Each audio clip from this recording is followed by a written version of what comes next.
Narayanganj city নির্বাচনে মনোনয়নপত্র সংগ্রহ ও জমার শেষ দিনে ভিড় জমা দিলেন আওয়ামী লীগ প্রার্থী আইভি ও বিএনপি প্রার্থী সাখাওয়াত।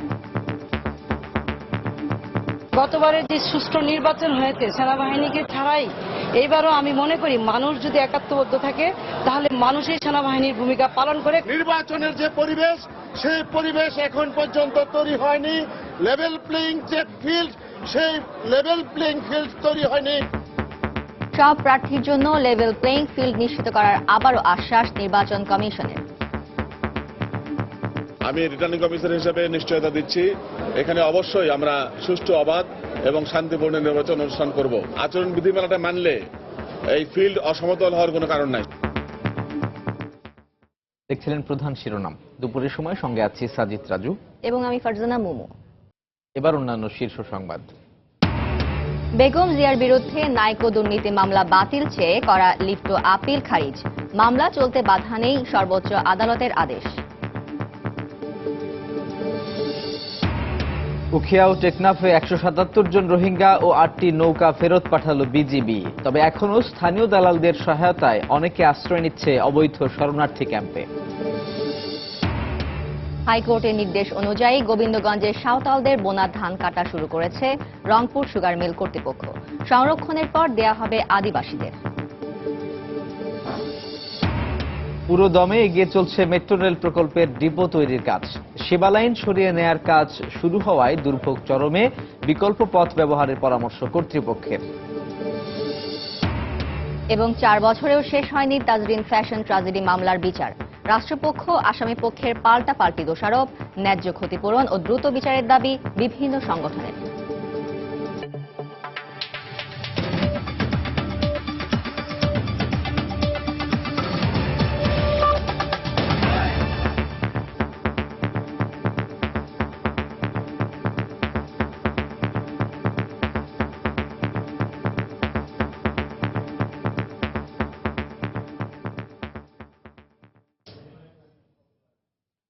সেনাবাহিনী ছাড়াই নারায়ণগঞ্জে গত সিটি নির্বাচন সুষ্ঠু হয়েছে। এ কারণে এবারও নির্বাচনে সেনা মোতায়েনের প্রয়োজন নেই বলে মন্তব্য করেছেন আওয়ামী লীগ প্রার্থী সেলিনা হায়াত আইভি।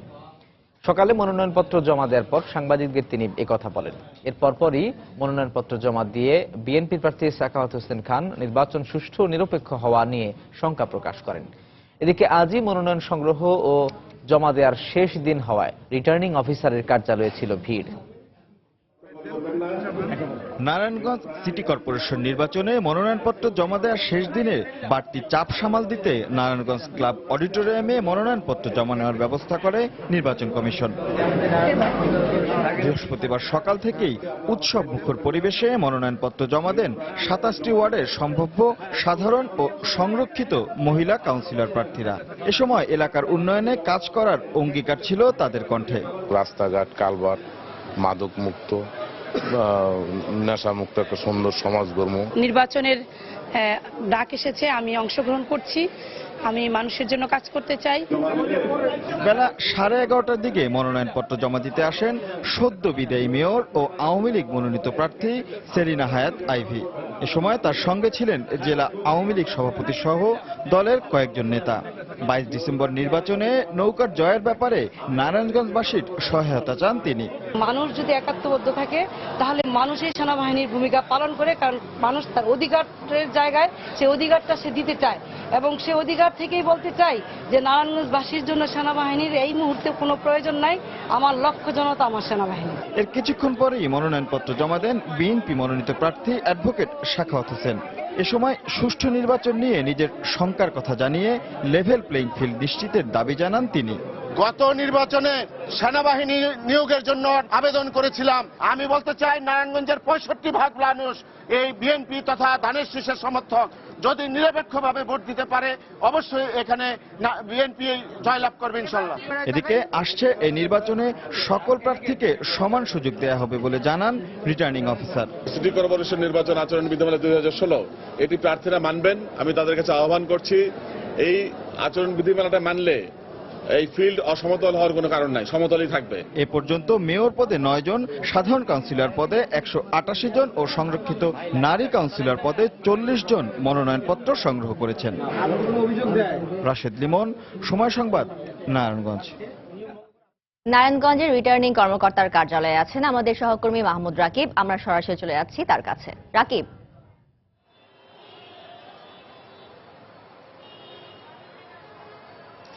আমি এখন আছি নারায়ণগঞ্জ জেলা রিটার্নিং কর্মকর্তার যে অস্থায়ী কার্যালয় তার সামনে আছি।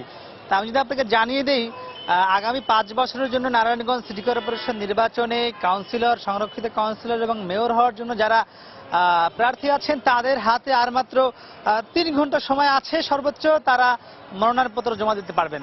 কারণ আজ বিকেল নাগাদ আপনি জানেন যে নারায়ণগঞ্জ সিটি কর্পোরেশন নির্বাচনের জন্য মনোনয়ন সংগ্রহ এবং জমা দেওয়ার শেষ সময়। আপনি যদি দেখেন আমার পেছনে, অর্থাৎ অস্থায়ী যে কার্যালয় রয়েছে রিটার্নিং কর্মকর্তার, তার সামনে কিন্তু বেশ কিছু লোকজন জটলা পাকিয়ে অপেক্ষা করছেন, কারণ তাদের যে মনোনীত প্রার্থী রয়েছেন তারা কিন্তু ভিতরে আছেন, মনোনয়নপত্র জমা দেওয়ার জন্য গিয়েছেন। এবং আমি যদি আপনাকে সবশেষ তথ্য জানিয়ে দিই, এ পর্যন্ত রিটার্নিং অফিসার আমাদের যেটি জানিয়েছেন, এ পর্যন্ত বিএনপি ও আওয়ামী লীগ মনোনীত মেয়র প্রার্থী সহ 4 জন মেয়র প্রার্থী ইতিমধ্যেই মনোনয়নপত্র জমা দিয়েছেন এবং 27টি যে ওয়ার্ড রয়েছে, 27টি ওয়ার্ড কাউন্সিলরের জন্য ইতিমধ্যেই প্রায় 150 ওয়ার্ড কাউন্সিলর প্রার্থী মনোনয়নপত্র জমা দিয়েছেন এবং 9টি যে সংরক্ষিত ওয়ার্ড রয়েছে সেই 9টি আসনের জন্য ইতিমধ্যেই 25 জন সংরক্ষিত মহিলা কাউন্সিলর মনোনয়নপত্র জমা দিয়েছেন। এই ছিল আপনার জমা দেওয়ার খবর। আমি যদি আপনাকে জানিয়ে দিই এখানকার আরেকটি খবর, নারায়ণগঞ্জ শহরে আজ মূলত মনোনয়নপত্র জমা দেওয়ার মাধ্যমে কিন্তু নির্বাচনের যে আনুষ্ঠানিকতা তার কিন্তু মূল পর্ব শুরু হয়ে গিয়েছে এবং নির্বাচনের যে উৎসব মুখর পরিবেশ সেটি কিন্তু আমরা সকাল থেকেই রিটার্নিং অফিসারের অফিসে আমরা দেখেছি যে বিভিন্ন প্রার্থীরা, কাউন্সিলর প্রার্থীরা তারা কিন্তু একটু উৎসব মুখের পরিবেশে এসে মনোনয়নপত্র জমা দিচ্ছেন এবং আমরা 2-1 জন কাউন্সিলর প্রার্থীকে কিন্তু দেখেছি যে যদিও সর্বোচ্চ 5 জন সমর্থক নিয়ে আসার বিধিবিধান রয়েছে, আমরা কিন্তু দেখেছি যে বেশি লোকজন নিয়ে এসেছেন। সে বিষয়ে কিন্তু নির্বাচন রিটার্নিং কর্মকর্তা কিন্তু সে বিষয়ে তাদেরকে বারবার নিষেধ করেছেন। তো সব মিলিয়ে কিন্তু যে নারায়ণগঞ্জ সিটি কর্পোরেশন নির্বাচনের যে মূল আনুষ্ঠানিকতা তা কিন্তু শুরু হয়ে গিয়েছে আমরা বলতেই পারি। এবং বিশেষ করে যেহেতু এই নির্বাচনে বিএনপি এবং আওয়ামী লীগ প্রথমবারের মতো নারায়ণগঞ্জে নৌকা এবং ধানের শীষের দলীয় প্রতীক নিয়ে অংশগ্রহণ করছে, সেহেতু কিন্তু এই নির্বাচনটি একটি টান উত্তেজনায় অনুষ্ঠিত হবে তা কিন্তু বলাই যায়। তবে সবাই যে বিষয়টি দাবি করেছেন কাউন্সিলর এবং মেয়র প্রার্থীরা যাতে নির্বাচনটি সুষ্ঠু এবং ভোটাররা তাদের ভোটাধিকার প্রয়োগ করতে পারেন সেটি তারা চেয়েছেন। তো নারায়ণগঞ্জ সিটি কর্পোরেশন নির্বাচনে আজ সবশেষ যে মনোনয়নপত্র সংগ্রহ এবং জমা দেওয়ার, এই ছিল আমার কাছে সবশেষ খবর। মোমো। দর্শক, এতক্ষণ নারায়ণগঞ্জের রিটার্নিং কর্মকর্তার কার্যালয় থেকে সবশেষ খবর জানাচ্ছিলেন সহকর্মী মাহমুদ রাকিব। বিএনপি চেয়ারপারসন বেগম খালেদা জিয়ার বিরুদ্ধে করা নাইকো দুর্নীতি মামলা বাতিল চেয়ে করা লিভ টু আপিল খারিজ করে দিয়েছেন আপিল বিভাগ। একই সাথে নাইকো দুর্নীতি মামলা চলবে বলেও রায় দিয়েছেন সর্বোচ্চ আদালত। বেগম জিয়ার আইনজীবীরা বলছেন, পুরো রায় পাওয়ার পর রায় পুনর্বিবেচনার আবেদন করা হবে কিনা হবে না সে বিষয়ে সিদ্ধান্ত নেওয়া হবে। কানাডীয় কোম্পানি নাইকোর সঙ্গে অস্বচ্ছ চুক্তির কারণে রাষ্ট্রের 13,700 কোটি টাকা ক্ষতির অভিযোগে বিএনপি চেয়ারপারসন বেগম খালেদা জিয়া সহ 11 জনের বিরুদ্ধে এই মামলাটি করে দুদক। তৎকালীন সেনা সমর্থিত সরকারের আমলে দায়ের করা এই মামলার কার্যক্রম এতদিন হাইকোর্ট এবং সর্বোচ্চ আদালতের নির্দেশে স্থগিত ছিল। বেগম জিয়ার আইনজীবীরা শুরু থেকেই দাবি করে আসছেন, নাইকোর সঙ্গে চুক্তিতে একই ধরনের দুর্নীতির অভিযোগে শেখ হাসিনার বিরুদ্ধেও দুদকের করা আলাদা একটি মামলা হাইকোর্ট বাতিল করায় বেগম জিয়ার বিরুদ্ধে করা মামলাটিও বাতিলযোগ্য। কিন্তু বৃহস্পতিবার সর্বোচ্চ আদালত এই যুক্তিটি আমলে না নিয়ে বেগম জিয়ার লিভ টু আপিল খারিজ করে দেন। ফলে এই মামলা চলতে সব আইনি বাধা কেটে গেল। খালেদা জিয়ার লিভ টু আপিল খারিজ করে দিয়েছেন, হাইকোর্টের আদেশ বহাল আছে। কাজেই এই ব্যাপারে এখন নিম্ন আদালতের কার্যক্রম চলতে আর কোনো আইনগত বাধা নাই। নিম্ন আদালতে মামলাটি চার্জ গঠনের পর্যায়ে রয়েছে, ওটার চার্জ গঠন হবে কিনা ওটা শুনানি চলছে। আজকে যেহেতু রায় হয়ে গেল এবং হাইকোর্টের রায়টা বহাল থাকলো, কাজেই নিম্ন আদালতের মামলা চলতে আইনগত কোনো বাধা নেই। বেগম জিয়ার আইনজীবীর দাবি, এই আদেশে ন্যায় বিচার হয়নি। আদেশের কপি পেলে পুনর্বিবেচনার আবেদনের বিষয়ে সিদ্ধান্ত নেওয়া হবে। আমরা আশা করেছিলাম যে এই মামলায় আমরা জিতব, কারণ নাইকোকে গ্যাস ফিল দেওয়ার ব্যাপারে আজকে মাননীয় প্রধানমন্ত্রী শেখ হাসিনা উনি চুক্তি করেছিলেন রিভিউ করবো কিনা আপিলের বিরুদ্ধে আলোচনা করে আমরা আলোচনা করে পরবর্তী সিদ্ধান্ত জানাবো। আগামী 9 ডিসেম্বর ঢাকার বিশেষ জজ আদালতে এ মামলার অভিযোগ গঠনের শুনানির দিন ধার্য রয়েছে। এ মামলার অন্য আসামিদের মধ্যে রয়েছেন সাবেক আইনমন্ত্রী ব্যারিস্টার মওদুদ আহমদ ও সাবেক জ্বালানি প্রতিমন্ত্রী AK মোশাররফ হোসেন সহ 11 জন। আফজাল হোসেন, সময় সংবাদ, ঢাকা। এদিকে জিয়া চ্যারিটেবল ট্রাস্ট দুর্নীতি মামলায় 1 December BNP chairperson Begum Khaleda জিয়াকে হাজির হওয়ার নির্দেশ দিয়েছেন আদালত। সকালে রাজধানীর বকশীবাজারে বিশেষ জজ আদালত 3-এর বিচারক আবু আহমদ জমাদারের আদালত এ তারিখ নির্ধারণ করেন। আজ আদালতে বেগম জিয়ার উপস্থিত হওয়ার কথা থাকলেও অসুস্থতার কারণে তিনি উপস্থিত হননি। বেগম জিয়ার আইনজীবীরা মামলার শুনানি 4 সপ্তাহের জন্য পেছানোর সময় আবেদন করলে আদালত তা মঞ্জুর না করে 1 ডিসেম্বর তাকে হাজির হওয়ার নির্দেশ দেন। গত 10 নভেম্বর জিয়া অরফানেজ ট্রাস্ট ও জিয়া চ্যারিটেবল ট্রাস্ট দুর্নীতি মামলায় আদালতে হাজিরা দিয়েছিলেন বেগম খালেদা জিয়া। 2010 সালে অবৈধভাবে 3,15,43,000 টাকা লেনদেনের অভিযোগ এনে তেজগাঁও থানায় দায়ের করা হয় জিয়া চ্যারিটেবল ট্রাস্ট মামলা। তার গ্রাউন্ডে আমরা 4 সপ্তাহ সময় চেয়েছিলাম। আদালত আমাদের কথা শুনে মাত্র 1 সপ্তাহ সময় দিয়েছে। তিনি আদালতের কার্যক্রমে আজকে অংশগ্রহণ করেন নাই। তিনি একটা মেডিকেল সার্টিফিকেট পাঠিয়েছেন। তিনি বলছেন তিনি নাকি জ্বর অসুস্থ, এই কারণে তিনি আসতে পারেন নাই। আমরা এটা প্রতিবাদ করেছি। মাননীয় আদালত তাকে শেষবারের মতো সময় দিয়েছেন এবং বলেছেন আগামী তারিখে তাকে অবশ্যই উপস্থিত হবে। কক্সবাজারের উখিয়া ও টেকনাফ সীমান্ত দিয়ে অনুপ্রবেশ করা 177 জন রোহিঙ্গাকে মিয়ানমারে ফেরত পাঠিয়েছে বর্ডার গার্ড বাংলাদেশ বিজিবি। এছাড়া নাফ নদী থেকে আরও 8টি রোহিঙ্গাবাহী নৌকাকেও ফেরত পাঠানো হয়। এ সময় বিপুল পরিমাণ ইয়াবা সহ 6 দালালকে আটক করা হয়। যদিও প্রশাসন বলছে রোহিঙ্গাদের অনুপ্রবেশ ঠেকাতে নিরাপত্তা ব্যবস্থা আরও জোরদারের ফলেই এদেরকে ফেরত পাঠানো সম্ভব হচ্ছে। বিস্তারিত জানাচ্ছেন কমল দে। বিজিবি জানায় ভোরে কক্সবাজারের উখিয়া সীমান্ত দিয়ে অনুপ্রবেশের সময় 107 জন রোহিঙ্গাকে আটক করা হয়। আটককৃতরা ইয়াবার বিনিময়ে বিভিন্ন দালালের মাধ্যমে মিয়ানমার থেকে বাংলাদেশে প্রবেশ করে বলে জানায় তারা। পরে তাদের সঙ্গে গতকাল বিভিন্ন জায়গা থেকে আটককৃত আর 70 জন রোহিঙ্গাকে একই পথ দিয়ে ফেরত পাঠানো হয়। এছাড়া সকালে টেকনাফ সীমান্তে 6টি পয়েন্ট দিয়ে 8টি রোহিঙ্গাবাহী নৌকা তীরে ভেড়ার সময় আটক করে বিজিবি। প্রতিটি নৌকায় 10 থেকে 15 জন করে রোহিঙ্গা ছিল। পরে তাদেরকেও মিয়ানমারে ফেরত পাঠিয়ে দেওয়া হয়। কোনো বৈধ কাগজপত্র ছাড়া যাতে অনুপ্রবেশ করতে না পারে সেই জন্য যা যা করণীয় সবকিছু করা হচ্ছে। এবং এর মধ্যে আপনারা জেনেছেন যে বিজিবি যে ফোর্স, সেই ফোর্সটা বর্ধিত করা হয়েছে। পুলিশের তৎপরতা এবং পুলিশ ফোর্সও বর্ধিত করা হয়েছে। এবং মায়ানমার অনুপ্রবেশের ক্ষেত্রে আমরা যে বিষয়গুলোকে সবচেয়ে বেশি থ্রেট ধরছি সেটা হচ্ছে তাদেরকে অনুপ্রবেশে কিছু লোকজন দ্বারা সহায়তা করা। এদিকে রোহিঙ্গাদের অনুপ্রবেশে সহযোগিতা এবং সরকারি কাজে বাধা দেওয়ার অভিযোগে 6 জনকে বিভিন্ন মেয়াদে সাজা দিয়েছে ভ্রাম্যমাণ আদালত। দুপুরে ঘোষিত রায়ে 3 জনকে 2 মাস করে এবং বাকি 3 জনকে 1 মাস করে কারাদণ্ড দেওয়া হয়। দণ্ডিতরা সকালে বিজিবির অভিযানের সময় রোহিঙ্গাদের তথ্য দিয়ে সহযোগিতা করছিল বলে অভিযোগ করা হয়েছে। তাদের বিরুদ্ধে অভিযোগ হলো তারা যারা অবৈধভাবে রোহিঙ্গারা আমাদের দেশে প্রবেশ করছে তাদের থেকে বিভিন্ন টাকা টোকেন নিয়ে তাদেরকে আমাদের দেশে প্রবেশের সুযোগ সুবিধা করে দিচ্ছে এবং তাদেরকে নিয়ে বিভিন্ন জায়গায় আশ্রয় দিচ্ছে। উকিয়া এবং টেকনাফ মিলিয়ে প্রায় আমরা 70 জনকে ব্যাক করার জন্য আমরা বিজিবির নিকট বুঝিয়ে দিচ্ছি। গত 2 সপ্তাহ আগে প্রতিবেশী মিয়ানমারে রোহিঙ্গাদের উপর নির্যাতন শুরু করে সে দেশের সরকার।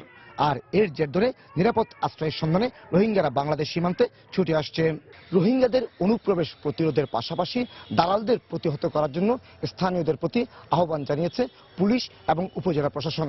আজ সকাল থেকে তারা বিভিন্নভাবে এই প্রচারণা চালিয়ে যাচ্ছে।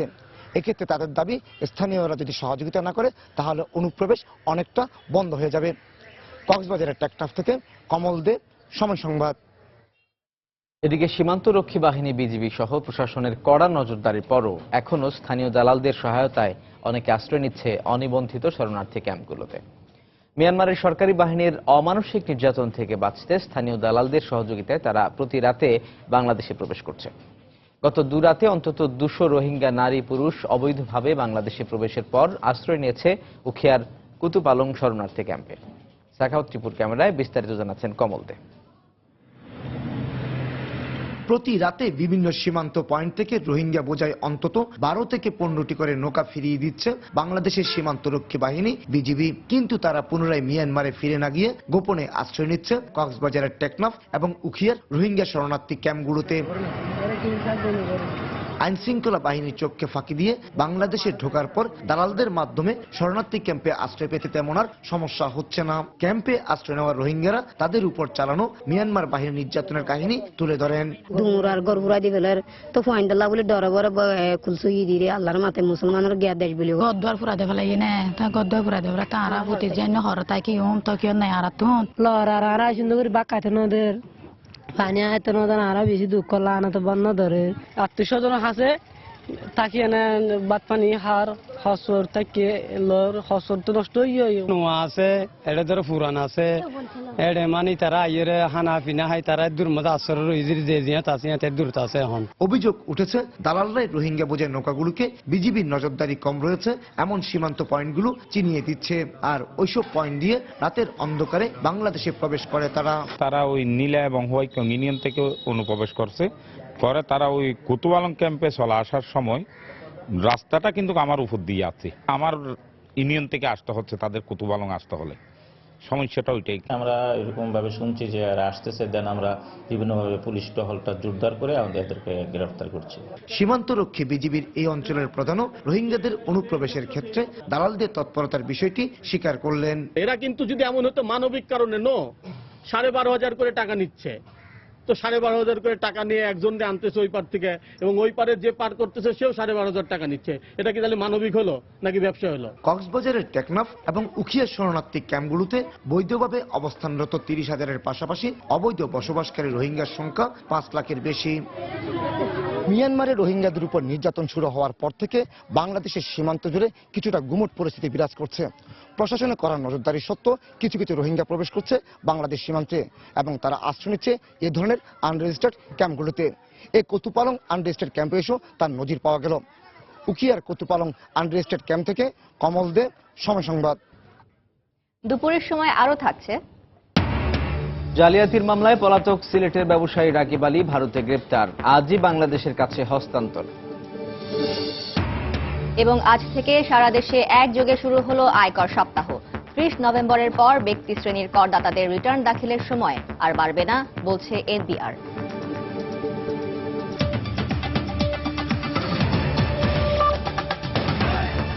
প্রধানমন্ত্রীর সভাপতিত্বে অনুষ্ঠিত হয়েছে মন্ত্রিসভার বৈঠক।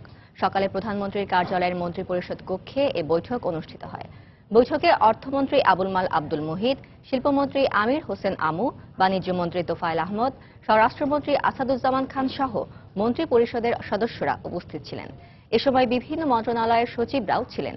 বৈঠকে মিয়ানমারে অনুষ্ঠিত অ্যাসোসিও আইসিটি সামিটে অর্জিত অ্যাসোসিও আইসিটি অ্যাওয়ার্ড 2016 প্রধানমন্ত্রীর হাতে তুলে দেন তথ্য ও যোগাযোগ প্রযুক্তি প্রতিমন্ত্রী জুনায়েদ আহমেদ পলক।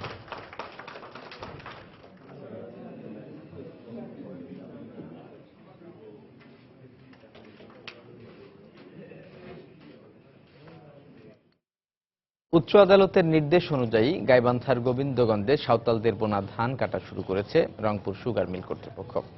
বেলা 11:30টায় উপজেলা নির্বাহী কর্মকর্তা, জেলার অতিরিক্ত নির্বাহী ম্যাজিস্ট্রেট সহ মিল কর্তৃপক্ষের উপস্থিতিতে এই ধান কাটা শুরু হয়। হেদায়েতুল ইসলাম বাবুর রিপোর্ট। উচ্চ আদালতের আদেশ অনুযায়ী বেলা 11:30টার দিকে রংপুর সুগার মিলের সাহেবগঞ্জ বাগদা ফার্মে সাঁওতালদের রোপণকৃত ধান কাটা শুরু করে রংপুর সুগার মিল কর্তৃপক্ষ। এ সময় উপজেলা নির্বাহী কর্মকর্তা, 2 জন নির্বাহী ম্যাজিস্ট্রেট, গোবিন্দগঞ্জ থানার ভারপ্রাপ্ত কর্মকর্তা সহ সরকারের উচ্চ পর্যায়ের কর্মকর্তারা উপস্থিত ছিলেন। মিল কর্তৃপক্ষ জানায়, একাধিকবার সাঁওতালদের ধান কাটার জন্য অনুরোধ করা হলেও তাদের রাজি করানো সম্ভব হয়নি। তাদেরকে আমন্ত্রণ জানাচ্ছি ধান কাটার জন্য, তারা বিভিন্ন শর্ত দিচ্ছে, বিদায় তাদের পক্ষে ধান কাটাটা এই মুহূর্তে সম্ভব হচ্ছে না। আমাদের সীমাবদ্ধতা আছে, সময় এখানে বাইন্ডিংস আছে, এবং কৃষি বিভাগ কর্তৃক এটা সরজমিনে জরিপ করে ওরা ধানটা 30 একর ধান এই মুহূর্তে কাটার বলে তারা রিপোর্ট দিয়েছে। মিল ব্যবস্থাপনা এটা কেটে তাদেরকে বুঝিয়ে দেওয়ার ব্যবস্থা নেবে। সাঁওতালদের দাবি, রংপুর সুগার মিলের সাহেবগঞ্জ বাগদা ফার্মের চারপাশে কাঁটাতারের বেষ্টনী এবং তাদের নামে দায়েরকৃত মামলা প্রত্যাহার না করায় তারা ধান কাটতে রাজি হয়নি। হাইকোর্ট থেকে রায় দিয়েছে, যারা রোপণ করছে তারাই কাটবে। তারপরে শোনা গেল কি মিল কর্তৃপক্ষ ধান কেটে দিবে। ওনারা কেন ধান কেটে দিতে চায়? আমাদের দাবি হলো আমাদের মিথ্যা মামলাগুলো প্রত্যাহার করা হোক, আর এই যে আমাদের আবাদের চারপাশে ঘিরা দেওয়া হয়েছে ঘিরাগুলো সরানো হোক, এটাই আমাদের মূল দাবি। তাছাড়া ধান কেমন করে কাটবো?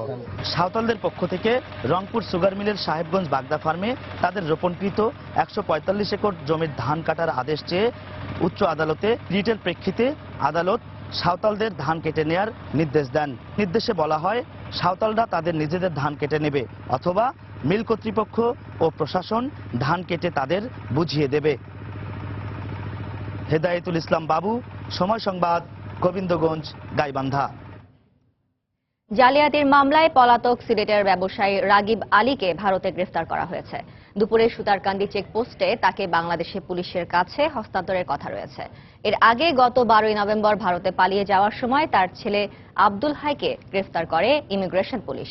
গ্রেফতারি পরোয়ানা জারির পর গত 10 আগস্ট সপরিবারে রাগিব আলী ভারতে পালিয়ে যান। তার বিরুদ্ধে তারাপুর চা বাগানের দেবোত্তর সম্পত্তিতে অবৈধ স্থাপনা নির্মাণ ও ভূমি আত্মসাতের 2টি মামলা রয়েছে। ভূমি মন্ত্রণালয়ের স্মারক জালিয়াতির মামলায় রাগিব আলী ও তার একমাত্র ছেলে আব্দুল হাইয়ের বিরুদ্ধে গ্রেফতারি পরোয়ানা জারি করেন আদালত। 411 একর জমিতে গড়ে ওঠা তারাপুর চা বাগান পুরোটাই দেবোত্তর সম্পত্তি। দর্শক, এই মুহূর্তে সিলেটের বিয়ানীবাজারের সুতারকান্দি চেকপোস্টে আছেন রিপোর্টার ইকরামুল কবির। রাগিব আলীকে দেশে ফিরিয়ে আনার সবশেষ পরিস্থিতি জানতে চলে যাচ্ছি তার কাছে। ইকরাম।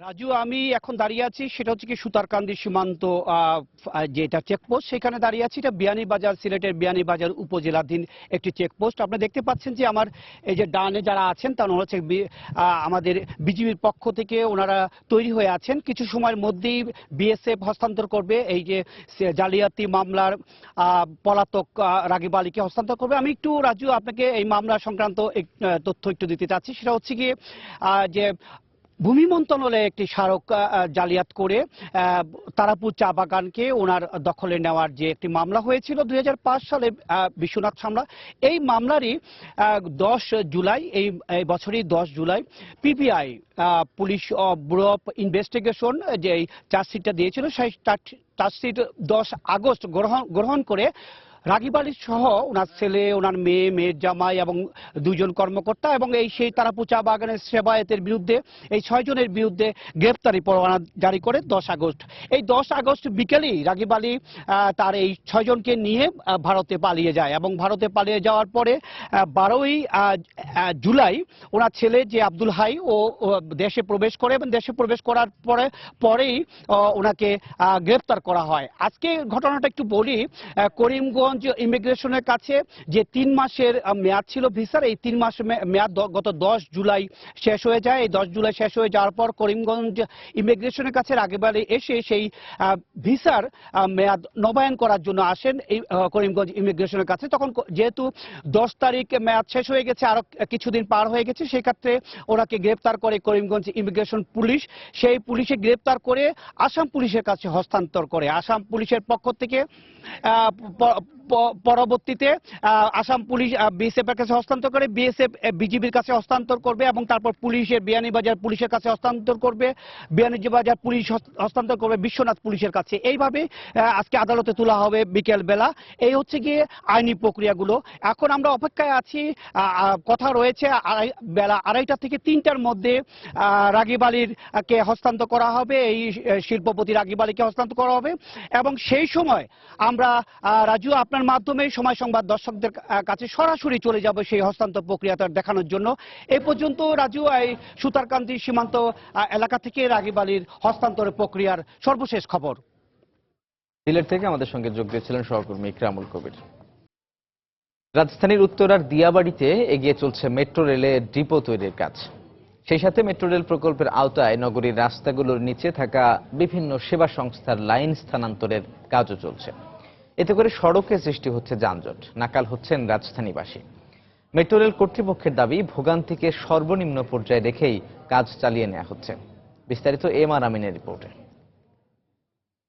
2013 সালের 31 অক্টোবর প্রধানমন্ত্রীর উদ্বোধনের মধ্য দিয়ে 20 কিলোমিটার দীর্ঘ মেট্রো রেল লাইন 6 প্রকল্পের কাজ শুরু হয়।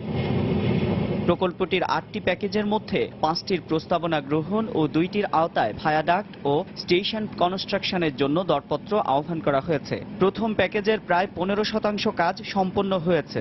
আগারগাঁও থেকে মিরপুর 10 এবং মিরপুর 10 থেকে পল্লবী, এর মধ্যে যতগুলি আন্ডারগ্রাউন্ড এবং ওভারহেড ইউটিলিটি আছে সেগুলি রিলোকেশনের কাজ আমরা শুরু করেছি। ডিপোতে ল্যান্ড ডেভেলপমেন্টের কাজ পুরোদমে চালু হয়েছে। রাজধানীর উত্তরার দিয়াবাড়িতে 1 নম্বর প্যাকেজের আওতায় প্রায় 47 একর জমির উপর চলছে মেট্রো রেলের ডিপো তৈরির কাজ। জাপানি একটি কোম্পানির পরিচালনায় ডিপোতে স্যান্ড কম্প্যাকশন পাইলিং এর কাজ করা হচ্ছে। 9 থেকে 10 মাস পরে ডিপোতে অবকাঠামো তৈরির কাজ শুরু করা যাবে।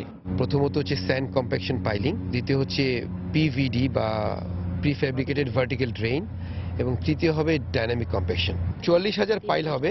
মেট্রো রেল প্রকল্প এলাকার সেবা লাইনগুলো সরিয়ে নিতে রাজধানীর মিরপুর ও তালতলা এলাকায় রাস্তা কাটার কাজের কারণে ভোগান্তির শেষ নেই। তবে ভোগান্তি কমাতে সব ধরনের চেষ্টা করা হচ্ছে বলে মত কর্তৃপক্ষের। বিকল্প কোনো রাস্তা না রেখে যদি কেউ এই ব্যবস্থা করে আমার জন্য খুবই দুর্বিষহ জীবনযাপন হয়ে যায়। যানজটের খুব প্রবলেম হচ্ছে, এখানে রাস্তা পারাপারেরও খুব প্রবলেম হচ্ছে। 15 মিনিটের রাস্তা যেতে আমাদের সময় লাগে 1.5 ঘন্টা 2 ঘন্টা। যতগুলি মেশিনারিজ ওখানে কাজ করার জন্য মোবিলাইজ করি রাত্র 10টা, এটা 6টার আগে আমরা সরাই নিয়ে যাই। রোকেয়া সরণিতে যারা যাতায়াত করেন তাদেরকে আমরা অনুরোধ জানিয়েছি তাদের যদি সুযোগ থাকে যেন অন্য পথ ধরে তারা চলেন। মেট্রো রেলের 16টি স্টেশনের কাজ 2 ভাগে করা হবে। 2017 সালের মার্চে এই ডিপো এলাকা থেকে মেট্রো রেলের মূল কাজ শুরু হবে, আর 2019 সালের ডিসেম্বরে বাস্তবে দেখা দেবে রাজধানীবাসীর স্বপ্নের মেট্রো রেল। এমআর আমিন, সময় সংবাদ, ঢাকা। আশুলিয়ার তাজরিন ফ্যাশনে অগ্নিকাণ্ডে 111 জন নিহতের ঘটনার 4 বছরেও শেষ হয়নি মামলার বিচার কাজ। 104 জন সাক্ষীর মধ্যে মাত্র 5 জনের সাক্ষ্য গ্রহণ হয়েছে। বিচার প্রক্রিয়ার দীর্ঘসূত্রতার জন্য সাক্ষী হাজিরে রাষ্ট্রপক্ষের আইনজীবীর ব্যর্থতাকে দায়ী করেছেন আসামিপক্ষের আইনজীবী। অভিযোগ অস্বীকার করে রাষ্ট্রপক্ষের আইনজীবী দাবি করেন সঠিক সময়ে পরিচালিত হচ্ছে মামলার কার্যক্রম। সাদিকুর রহমানের রিপোর্ট। আশুলিয়ার নিশ্চিন্তপুরের এই পোশাক কারখানায় 2012 সালের 24 নভেম্বর ভয়াবহ অগ্নিকাণ্ডে প্রাণ হারান 111 জন পোশাক শ্রমিক। এছাড়া আহত ও দগ্ধ হন আরও 2 শতাধিক। ফৌজদারি কার্যবিধি অনুযায়ী 120 দিনের মধ্যে অভিযোগপত্র দাখিলের বিধান থাকলেও মামলা দায়েরের প্রায় 1 বছর পর অভিযোগপত্র দাখিল করে সিআইডি। তবে আদালতে বিচার শুরু হয় মামলা দায়েরের প্রায় 3 বছর পর। নরহত্যা ও অবহেলার কারণে মৃত্যুর অভিযোগে কারখানার ব্যবস্থাপনা পরিচালক দেলোয়ার হোসেন ও চেয়ারম্যান মাহমুদ আক্তার সহ 13 জনের বিরুদ্ধে গত বছরের 1 অক্টোবর সাক্ষ্য গ্রহণ শুরু করেন আদালত। আসামি পক্ষের আইনজীবীর অভিযোগ সঠিক সময়ে সাক্ষী হাজির করতে রাষ্ট্রপক্ষের আইনজীবীর ব্যর্থতার ফলে বিলম্বিত হচ্ছে বিচার কাজ। এই মামলায় টোটাল 104 জন সাক্ষী। রাষ্ট্রপক্ষের ব্যর্থতার কারণে গত 3 তারিখ কোনো সাক্ষী একজনও আনতে পারেনি। এটা সঠিক না। সঠিক না এই কারণেই সাক্ষী এনেছি এবং আগামী 29 তারিখ আশা করি আমরা সে সাক্ষীও আনতে পারবো এবং সাক্ষীও আমরা দিতে পারবো সঠিকভাবে। চার্জশিট দেওয়ার পরে যে প্রসিডিউর, সেই প্রসিডিউর অনুযায়ী আপনার তদন্ত খুব লেট বলা যাবে না। তাজরিন ফ্যাশনসে অগ্নিকাণ্ডে 111 জন নিহতের ঘটনাকে দুর্ঘটনা উল্লেখ করে আসামিদের নির্দোষ দাবি করেন আসামি পক্ষের আইনজীবী। তবে রাষ্ট্রপক্ষের আইনজীবী আশা করেন অভিযোগ প্রমাণে সক্ষম হবেন তিনি। প্রসিকিউশনের শুধু দায়িত্বই না তাদেরকে সাজা দেওয়া। যে কাগজপত্র আমরা পেয়েছি এখন সাক্ষীর উপরে নির্ভর করছে, আমরা প্রমাণ করতে পারবো ইনশাআল্লাহ। আমাদের কোনো অবহেলা নাই, দুর্ঘটনার কারণে এই ঘটনা ঘটছে। আর এইসব মানবিক বিবেচনা করে মাননীয় আদালত আমাদেরকে জামিন দিয়েছেন। মামলার মোট 13 আসামির মধ্যে কারখানার মালিক সহ জামিনে রয়েছেন 8 জন এবং জেলহাজতে আছেন মাত্র 1 জন। এছাড়া পলাতক 3 আসামির বিরুদ্ধে গ্রেফতারি পরোয়ানা থাকলেও আটক করতে পারেনি পুলিশ। সাদিকুর রহমান, সময় সংবাদ, ঢাকা। এদিকে তাজরিন ফ্যাশন লিমিটেডের অগ্নিকাণ্ডের ঘটনায় নিহত ও আহত শ্রমিকদের ন্যায্য ক্ষতিপূরণ ও দোষীদের বিচার প্রক্রিয়া দ্রুত শেষ করার দাবি জানিয়েছে বিভিন্ন শ্রমিক সংগঠন। ঘটনার 4 বছর স্মরণে সকালে রাজধানীর জুরাইন কবরস্থানে শ্রদ্ধা জানাতে এসে শ্রমিক সংগঠনের নেতারা এই দাবি জানান। দোষীদের বিচারের দাবিতে গার্মেন্টস শ্রমিকরা কালো পতাকা মিছিল ও বিক্ষোভ করেন কবরস্থান এলাকায়। এ সময় নিহতদের আত্মার মাগফিরাত কামনা করে মোনাজাত করা হয়।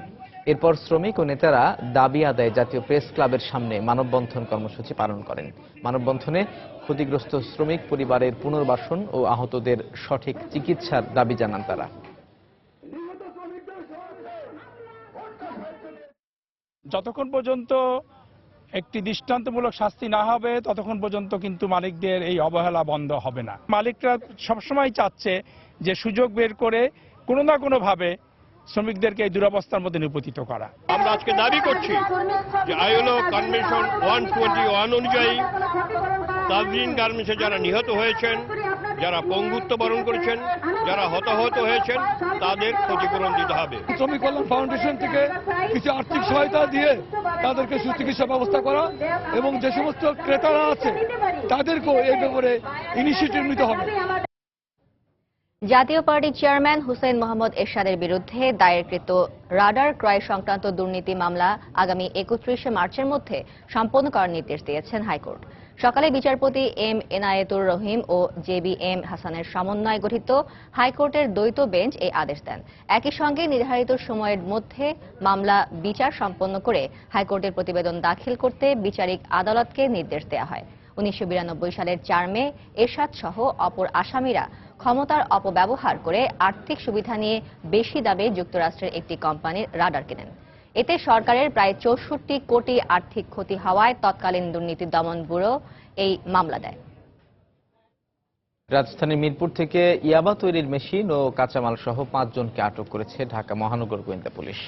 তাদের কাছে 500 পিস ইয়াবাও উদ্ধার করা হয়।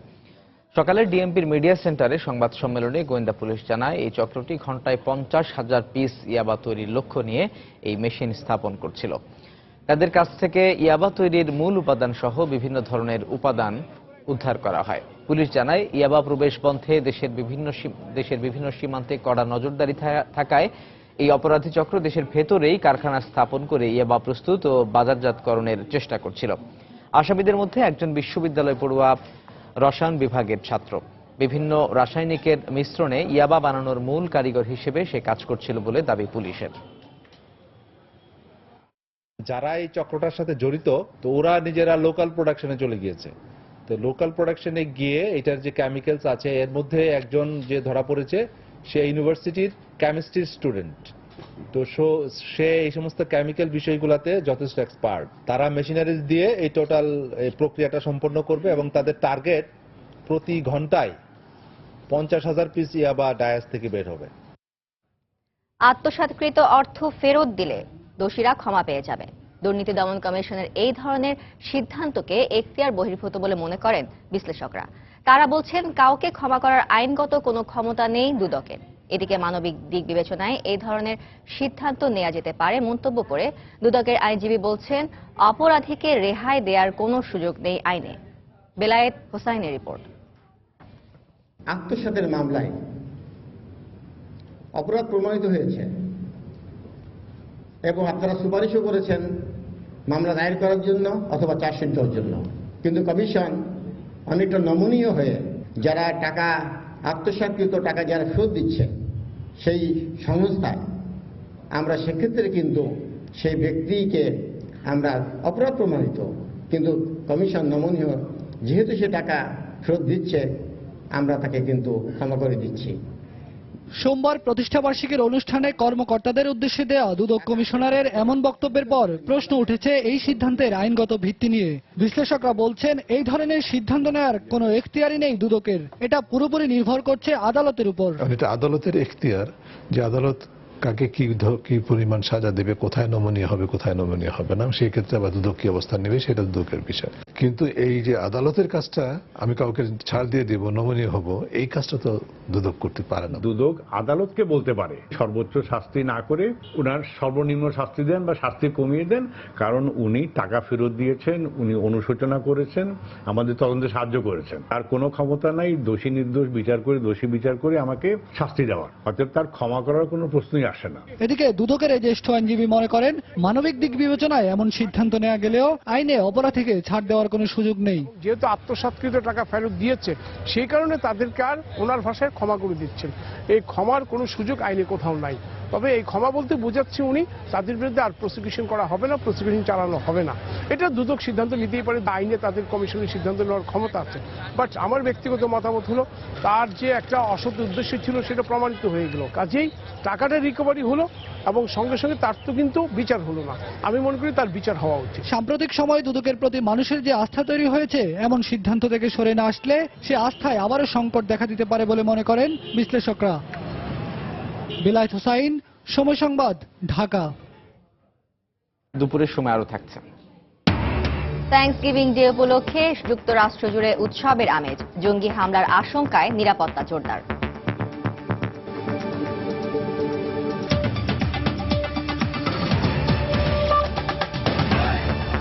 রাজধানী সহ সারা দেশের 23টি অঞ্চলের 649টি সার্কেল অফিসে একযোগে উদযাপন হচ্ছে কর সপ্তাহ।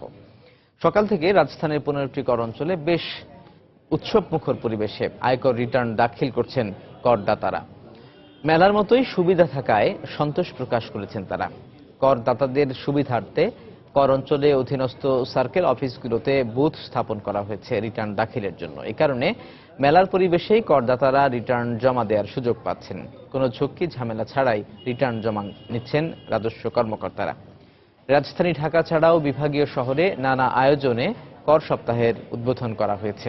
কর সপ্তাহ উপলক্ষে সরকারের পক্ষ থেকে সেরা করদাতা ব্যক্তি ও প্রতিষ্ঠানকে পুরস্কার দেওয়া হবে। আগে তো ওই অফিসে ঘোরাঘুরি করে অসুবিধা হতো, এখন তো এসে সুন্দরভাবে দেওয়া যায়। ঘরানি সারা রিটার্ন দেওয়া যাচ্ছে এবং দেশের জনগণ এটা উদ্বুদ্ধ হচ্ছে। এটা আসলে আমি এবার প্রথম ট্যাক্স দিচ্ছি, তো আমি যখন আয়কর মেলা ছিল তখন আমি আসলে সময় পাইনি, তো এখন আমি আসলাম এখানে। সবাই মোটামুটি আমাকে সহযোগিতা করছেন, ভালোই সহযোগিতা করছেন। ওয়ান স্টপ সার্ভিস, একজন করদাতাকে তার আর সার্কেল অফিসে যেতে হবে না, এখানেই আসবেন, এখানে রিটার্ন সাবমিট করবেন এবং রিটার্নের উনি অ্যাকনোলেজমেন্ট স্লিপটাও এখান থেকেই পেয়ে উনি বাসায় চলে যেতে পারবেন। অর্থাৎ এক জায়গায় বসে সব সার্ভিসটা পাবেন। ঝিনাইদহে তুচ্ছ ঘটনাকে কেন্দ্র করে মুক্তিযোদ্ধা অসিত কুমার ও তার ছেলেকে পিটিয়ে আহত করার অভিযোগ উঠেছে। গতকাল বিকেলে কালীগঞ্জের বেথুলি গ্রামে এই ঘটনা ঘটে। এর আগে গত 18 অক্টোবর টেন্ডারকে কেন্দ্র করে শুল্কুপার মুক্তিযোদ্ধা মুক্তার হোসেন ও তার ছেলেকে পিটিয়ে হাত পা ভেঙে দেয় স্থানীয় কিছু বখাটে। অসিত কুমার জানান, মন্দিরের মাঠে ধান রাখায় ক্ষিপ্ত হয়ে একই গ্রামের দীপঙ্কর ও রাজা গতকাল বিকেলে ঘরে ঢুকে তার ছেলেকে মারধর করে। এ সময় তাদের বাধা দিতে গেলে মুক্তিযোদ্ধা অসিত কুমারকেও পিটিয়ে আহত করা হয় বলে জানিয়েছেন স্বজনরা। রাতে আহত অবস্থায় তাদের উদ্ধার করে কালীগঞ্জ উপজেলা স্বাস্থ্য কমপ্লেক্সে ভর্তি করা হয়। তবে মারধরের ঘটনায় এখন পর্যন্ত কোনো মামলা করেননি ভুক্তভোগীরা। এই ঘটনার বিচার দাবি করেছেন জেলার মুক্তিযোদ্ধারা। দর্শক, এই মুহূর্তে সিলেটের পলাতক আসামি রাগিব আলীকে হস্তান্তর করা হচ্ছে। দেশে ফিরিয়ে আনার পর সে হস্তান্তর অনুষ্ঠান সরাসরি চলে যাচ্ছে আমরা।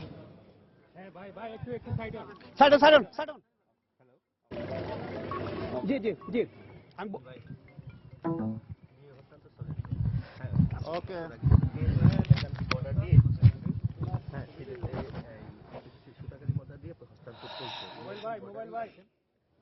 ভাই সরেন না।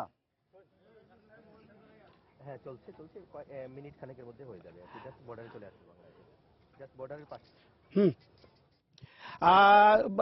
আপনারা দেখতে পাচ্ছেন যে যেই জালিয়াতি মামলায় রাগিব আলী, সিলেটের শিল্পপতি রাগিব আলী পালিয়ে গিয়েছিল ভারতে, উনি দেশে ফিরছেন এবং ভারতীয় পুলিশ তাকে গ্রেপ্তার করে এখন বিজিবি এর কাছে হস্তান্তর করছে, বিএসএফ হস্তান্তর করছে বিজিবির কাছে এবং এই হস্তান্তর প্রক্রিয়া চলছে। আপনারা দেখতে পাচ্ছেন যে এখানে প্রচুর বিজিবি, বিএসএফ, পুলিশের এবং অন্যান্য সংস্থার কর্মকর্তারা রয়েছে এখানে।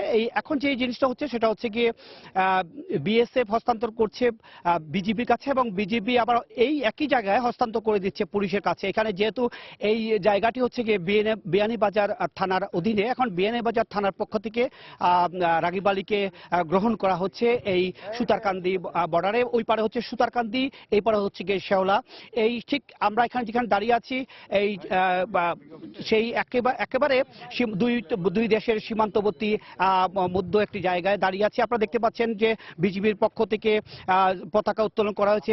ইতিমধ্যে বিএসএফ পতাকা নিয়ে এসে এই সীমান্ত এলাকায় অবস্থান নিয়েছে এবং এই প্রক্রিয়ার মধ্য দিয়ে 1360 বাংলাদেশের 1360 নম্বর সীমান্ত পিলার, যেটা 1360 নম্বর সীমান্ত পিলারের একেবারে নিকটেই এটা হস্তান্তর করছে। আমরা যদি আরেকটু কাছে যে আপনাদের দর্শকদের দেখাতে চাচ্ছি যে প্রক্রিয়াটা আপনারা দেখতে পাচ্ছেন যে এখানে রাগীবাড়ি সাহেব যিনি আসছেন ভারত থেকে, এবং ভারতের পুলিশ হস্তান্তর করেছিল বিএসএফ এর কাছে এবং বিএসএফ হস্তান্তর করেছে পুলিশের কাছে এবং বিজিবি হয়ে পুলিশের কাছে হস্তান্তর করেছে এবং বিয়ানীবাজার থানার ভারপ্রাপ্ত কর্মকর্তা ওসি চন্দন ওনাকে গ্রহণ করছেন এই সীমান্তর একেবারে 0 পয়েন্ট থেকে গ্রহণ করছেন এবং এরপরই বিয়ানীবাজার থানা পুলিশ হস্তান্তর করবে বিশ্বনাথ থানা পুলিশের কাছে। যেহেতু মামলাটি বিশ্বনাথ থানায় এবং বিশ্বনাথ থানার অধীনেই এই মামলাটি গ্রেপ্তারি পরোয়ানা জারি করা হয়েছিল এবং বিশ্বনাথ থানা পুলিশের কাছে হস্তান্তর করবেন জালিয়াতি মামলার পলাতক এই শিল্পপতি রাগীব আলীকে এবং বিশ্বনাথ থানা পুলিশ আজকেই এখান থেকে সরাসরি নিয়ে যাবে আদালতে এবং আদালতে যেই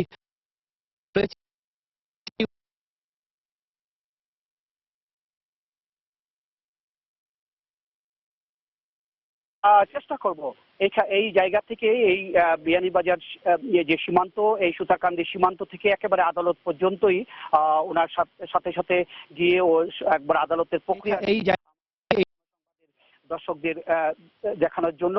এই মুহূর্তে আপনারা দেখতে পাচ্ছেন যে হস্তান্তর প্রক্রিয়া প্রায় সম্পন্ন হয়ে গেছে এবং বিয়ানীবাজার থানার পক্ষ থেকে তাকে গ্রহণ করা হয়েছে এবং গ্রহণ করে যেই আইনি প্রক্রিয়া, সেই আইনি প্রক্রিয়া একেবারে সর্বশেষ অবস্থায় রয়েছে। কয়েক মিনিটের মধ্যেই এই যে জালিয়াতি মামলার আপনারা জানেন যে ভূমি মন্ত্রণালয়ে স্মারক জাল করে এই তারাপুর চা বাগান। সহকর্মী ইকরামুল কবির যোগ দিয়েছিলেন সিলেট থেকে। সেখানে পলাতক রাগীব আলী ভারতে গ্রেপ্তারের পর তাকে বাংলাদেশের কাছে হস্তান্তর করা হয়। সেই হস্তান্তর অনুষ্ঠানে আমরা সরাসরি যুক্ত ছিলাম এতক্ষণ। দেশের বাইরের খবর, চীনের জিয়াংজি প্রদেশে নির্মাণাধীন বিদ্যুৎ কেন্দ্রের একাংশ ধসে অন্তত 40 জন নিহত হয়েছেন।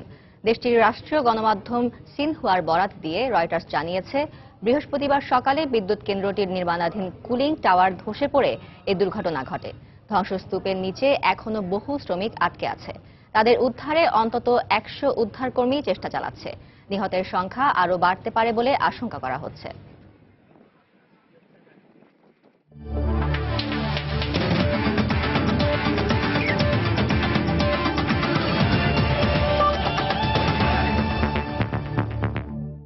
বিপিএল এর খবর, কাল শুরু হচ্ছে বিপিএল এর তৃতীয় পর্বের খেলা। উত্তেজনায় ঠাসা চট্টগ্রাম পর্বের পর ঢাকায় ফিরছে বিপিএল। কাল দিনের প্রথম ম্যাচে রংপুর রাইডার্স মুখোমুখি হবে রাজশাহী কিংসের এবং সন্ধ্যায় বরিশাল বুলসের প্রতিপক্ষ খুলনা টাইটান্স। চট্টগ্রাম পর্বের পর পয়েন্ট টেবিলেও এসেছে ব্যাপক পরিবর্তন। চিটাগংয়ের খেলা 3 ম্যাচেই জয় তুলে নিয়ে রংপুর রাইডার্স এখন আছে পয়েন্ট টেবিলের শীর্ষে। অন্যদিকে রাজশাহী কিংসের ভাগ্যে আসেনি কোনো পরিবর্তন।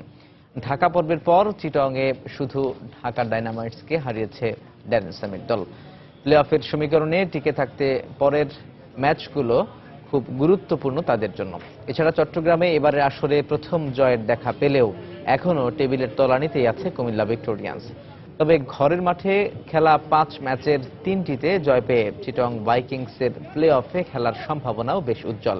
এছাড়া ঢাকা পর্বে তামিম ইকবালের দলে যোগ দেবেন ক্যারিবিয়ান তারকা ব্যাটসম্যান ক্রিস গেইল।